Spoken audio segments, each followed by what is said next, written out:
Hello everyone, आज मैं आप लोगों के लिए न्यू एफ लेकर आई हूँ। तो चलिए आज का पार्ट 1 शुरू करती हूँ। शाम का समय था और ईबो नहीं जानता था कि वो क्या करने जा रहा है, क्योंकि ईबो लक्षित होकर सड़क पर चल रहे होते हैं और सोचता है मैं बहुत खराब हूँ। अमेरिका के most prestigious boarding high school से मुझे एक्सपेल कर दिया और डैड ने मुझे घर से बाहर निकाल दिया। सब एक दिन में। यह सिर्फ बेड लक था और बहुत अधिक लापरवाह बिहेव था। वांग ईबो बहुत कम उम्र से ही जानते थे कि वो गे है, लेकिन जाहिर है उसे इसे अपने तक ही रखना था। जब उनके डैड ने उन्हें पढ़ने के लिए अमेरिका भेजने का फैसला किया तो उन्होंने खुलकर सांस ली। अमेरिका में उसने मन लगाकर पढ़ाई की और अपनी क्लास में टॉप किया। वो अकेले रहते थे, लगभग कभी भी सोशलाइजिंग नहीं करते थे। उनके कुछ ट्रू फ्रेंड्स थे, लेकिन वो एक ही स्कूल में नहीं थे। इसी वजह से उनका आइस प्रिंस निकनेम मिला। उसने अपने दोस्तों को याद किया और उनमें से एक को कॉल करने का फैसला किया। सुइनजू इस पूरे समय स्टेट में थे। अगर उन्हें अच्छी तरह याद था, लकीली उन्हें अपना सेल फोन रखने की परमिशन दी गई थी। डायल करते हुए वो अपने फ्रेंड्स के रिसीव की वेट करने लगा। सुइनजू कॉल रिसीव करते हैं। इबो कहता है मैं मुसीबत में हूँ। सुइनजू पूछता है क्या बात है, क्या हुआ? इबो कहता है मुझे निकाल दिया गया, मुझे नहीं पता कि क्या करना है। मैं न्यूयॉर्क में हूँ, मेरे पास कोई पैसा नहीं है। सुइनजू कहता है रेलवे स्टेशन जाओ, मैं तुम्हें एक टिकट भेजूंगा। इबो कहता है थैंक्स दोस्त। सुइनजू बचपन से ही दोस्त थे। उनके दोनों डैड बिजनेस पार्टनर थे और जब वो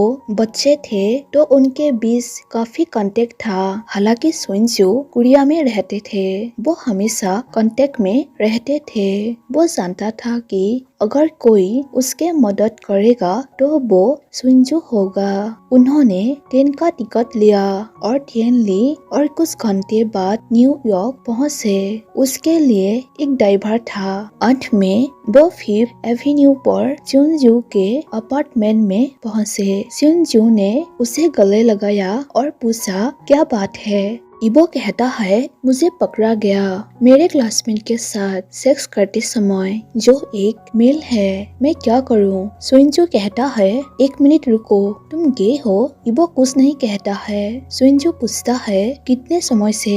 इबो कहता है जब से मैं पैदा हुआ था। सुइनजू कहता है मुझे कैसे पता नहीं चला? इबो कहता है यह कुछ पर्सनल है। सुइनजू पूछता है अच्छा तुम्हें किसने पकड़ा? इबो कहता है परमिनेंट ने सेक्स करते टाइम पकड़ा। सुइनजू कहता है ओ माय गॉड, क्या तुम इतनी दूर जा रहे थे? इबो कहता है नहीं, हमने बस शुरू की थी, कुछ भी नहीं हो पाया। और तब मेरे डैड शहर में थे और उन्हें स्कूल से बुलाया गया था। उन्होंने उन्हें पूरी बात बताई। इबो के चेहरे पर डर के भाव थे। सुइनजू पूछता है तुम्हारे डैड ने क्या कहा? इबो जवाब देता है कि मैं अब वांग परिवार का हिस्सा नहीं हूँ। उन्होंने मुझे रिजेक्ट कर दिया, मुझे एक्सपेल कर दिया और बिना किसी पैसे के बाहर निकाल दिया गया। उन्होंने मुझे सिर्फ मेरे डॉक्यूमेंट्स, मेरे ट्रांसक्रिप्ट्स और कुछ पर्सनल सामान और कपड़े लेने की परमिशन दी। सुइनजू ने पूछा हार्वर्ड के बारे में क्या? इबो कहता है मुझे एक्सेप्ट कर लिया गया था, लेकिन मैंने किसी भी स्कॉलरशिप के लिए अप्लाई नहीं किया क्योंकि मेरे डैड इसका पूरा पे करने वाले थे। इसीलिए मैं अभी नहीं जा सकता। मेरे पास पैसे नहीं है, रहने के लिए जगह भी नहीं है। सुइनजू कहता है बकवास, क्या यह इसके लायक था? मेरा मतलब है क्या तुम ऐसे थे? क्या तुम्हारा उस लड़के के साथ रिश्ता या कुछ और है? इबो कहता है नहीं, मैं बस क्यूरियस था। सुइनजू गुस्से में कहता है अब क्या करना चाहते हो? इबो का रोने का मन कर रहा था, लेकिन वो जानता था कि यह बेकार है। अब उसे जीवित रहने का रास्ता खोजना था। हालांकि वो कोई भाषाएं बोलता था, फिर कभी उसने महसूस नहीं किया कि ये चीजें उसे एक अच्छी नौकरी पाने और एक ही समय में यूनिवर्सिटी के लिए पे करने के एलिजिबल बनाते हैं। अचानक उसने चिंजुई को मुस्कुराते हुए देखा। चिंजू ने कहा, मेरे पास एक आइडिया है। इबो पूछता है, क्या? चिंजुई कहता है, तुम जानते हो कि मुझे अपने फैमिली द्वारा नियंत्रित किए जाने से कैसे नफरत है। मैंने अपनी सेविंग को पेरेंट्स के पीछे एक कंपनी में इन्वेस्ट किया है। यह NYC में एक लग्जरी ट्रांसपोर्टेशन सर्विस है। तुम वहाँ काम कर सकते हो। जब तुम यहाँ पता लगा सकते हो कि तुम क्या करोगे। तुम्हें ड्राइव करना होगा। तुम ड्राइव करना जानते हो, है ना? इबो कहता है, हाँ मैं जानता हूँ, लेकिन ये सब मैं कैसे करूँगा? चिंजू कहता है, नहीं, लेकिन यह एक अच्छा सैलरी है। इसके अलावा तुम कोई लैंग्वेज बोलते हो। तुम हमारे इंटरनेशनल क्लाइंट के साथ काम कर सकते हो। एक पल के लिए सोचते हुए इबो ने कहा, फिलहाल मेरे पास कोई दूसरा ऑप्शन नहीं है, इसीलिए तुम्हारे आइडिया से सहमत हूँ। चिंजू के प्रस्ताव को स्वीकार करने के बाद उन्होंने अपने लिए एक अपार्टमेंट ले लिया। वो पहले से ही 2 महीने से बिना रुके काम कर रहा था। वो इतना थका हुआ नहीं था अपने जीवन में कभी नहीं। उसका जीवन इतना बदल गया है कि उसे पहचाना नहीं जा सकता था। वो एक धनी फैमिली का सबसे छोटा बेटा था, जिसके पास इस दुनिया में कुछ बड़ा करने के लिए सभी सही कॉन्टेक्ट थे, और अब वो कोई नहीं था। उन्होंने खुद को पूरी तरह से अपने काम में झोंक दिया था। यह इतना बोरिंग नहीं था। काम के दौरान वो तरह तरह के लोगों से मिला था। पॉलिटिशियन, एक्टर्स, सिंगर्स और हाई एंड एस्कॉर्ट्स और मैन एंड वोमेन दोनों सबसे लगातार कस्टमर थे। बाद के कुछ लोगों ने खुद को उनके सामने पेश भी किया था, या तो आनंद के लिए या बिजनेस के लिए। अब उनके पास बिजनेस कार्डों का एक पूरा कलेक्शन था। उन्होंने कठिन तरीके से सीखा था कि कोई भी पर्सनल रिलेशनशिप समझौता के साथ आता है, कुछ भी बिना कंडीशन नहीं होता, जैसा कि उनके अपने डैड ने उन्हें सिखाया था। आज का दिन खास था। एक न्यू कस्टमर चाइना से आने वाला था, क्योंकि वो कंपनी में अकेला था जो चाइनीज लैंग्वेज बोलता था। यह उसका काम होने वाला था। यह कुछ अलग था, क्योंकि कस्टमर शहर में 4 महीने बिताने का इरादा रखता था, और उसने पूरे समय के लिए कंपनी को काम पर रखा था। तो अब इबो 24 तारीख से 7 तारीख तक कस्टमर के सेवा करेगा। ऑफ कोर्स यह अरेंजमेंट एक जूसी पे चेक के साथ आई थी, और इबो को अपनी एजुकेशन का पे करने के लिए वास्तव में यही चाहिए था। वो पहले हिचकिचा रहा था।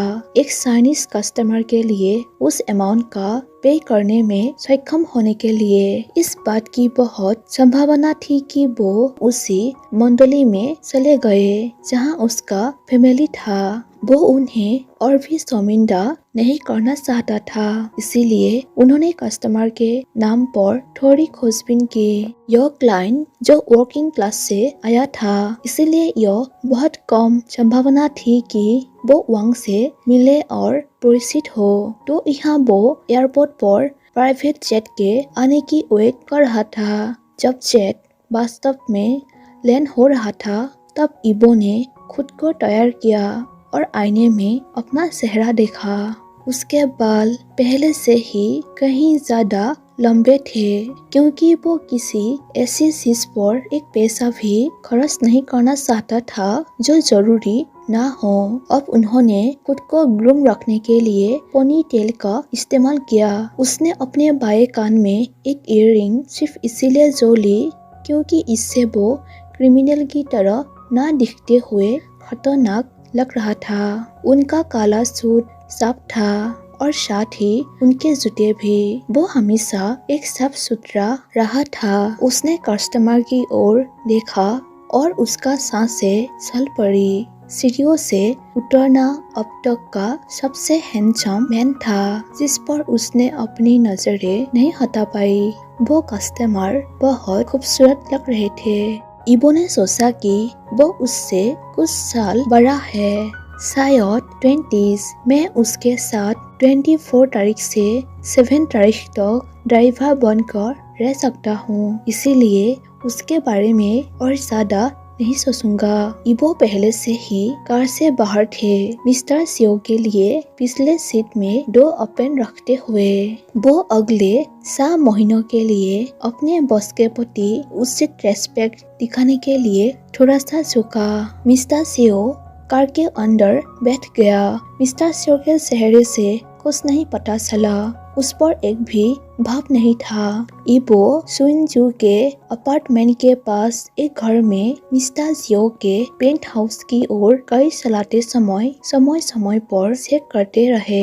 मिस्टर सियो ने अपना सनग्लास लगा लिया और अचानक इबो को न जाने क्यों घबराहट महसूस हुई। जल्द ही वो आ गए। उसने कार खड़ी की, दरवाजा खोला और पूछा, जबकि हाउसकीपर सामान की देखभाल कर रहे थे। इबो सियोजान से पूछता है, सर कल मुझे किस समय आना चाहिए? तभी सियोजान चिंतित देखते हैं, फिर भी जवाब देता है 8 बजे। इबो कहता है ठीक है। सियोजान कहता है फिर मिलेंगे इबो। ये सुनकर इबो अबाक थे, जिस तरह से उस आदमी ने उसका नाम लिया। सियोजान कोई ऑर्डिनरी पर्सन नहीं था। वो वर्किंग क्लास कपल की एक लौता बेटा थे। उन्होंने हमेशा हर चीज में अपना बेस्ट देने की कोशिश की। वो प्यार और सुरक्षा महसूस करते हुए बड़ा हुआ। वो 13 एज का था जो फर्स्ट टाइम उसने किसी अनदर पर्सन के लिए अट्रैक्शन महसूस किया था।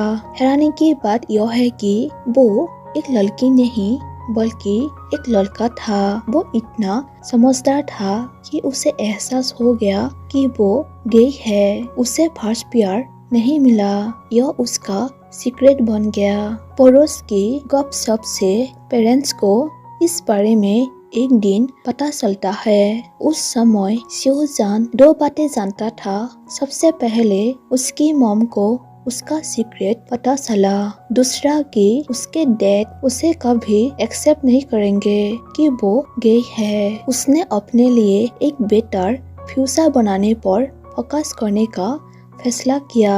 एक ऐसा फ्यूचर जो शायद उसे वो बनने की परमिशन दे जो वो वास्तव में था। इसीलिए उन्होंने मेहनत से पूरे काम किया। उन्होंने अपने साथियों से आगे कॉलेज फिनिश किया। उसने काम करना शुरू कर दिया और कुछ ही सालों में उसके पास जरूरत से ज्यादा पैसा हो गया। उनके फैमिली का फ्यूचर सुरक्षित हो गया। अफवाहों से बचने के लिए उन्होंने पब्लिकली कोई ब्यूटीफुल वुमेन को डेट किया और अपने आत्मियों से दूर रहा। सो गाइस, आज का पार्ट में यहीं पर खत्म कर देती हूँ और आप लोगों को यह फैनफिक्स कैसे लगी जरूर कमेंट करके बताइए, ताकि मुझे पता चले कि इस कहानी में आप लोग इंटरेस्ट है या नहीं। जिन लोगों ने अभी तक मेरे चैनल को सब्सक्राइब नहीं की है, प्लीज मेरे चैनल को सब्सक्राइब कर दीजिए और वीडियो को लाइक कर दीजिए एंड शेयर कीजिए। Thank you for watching my video. Bye.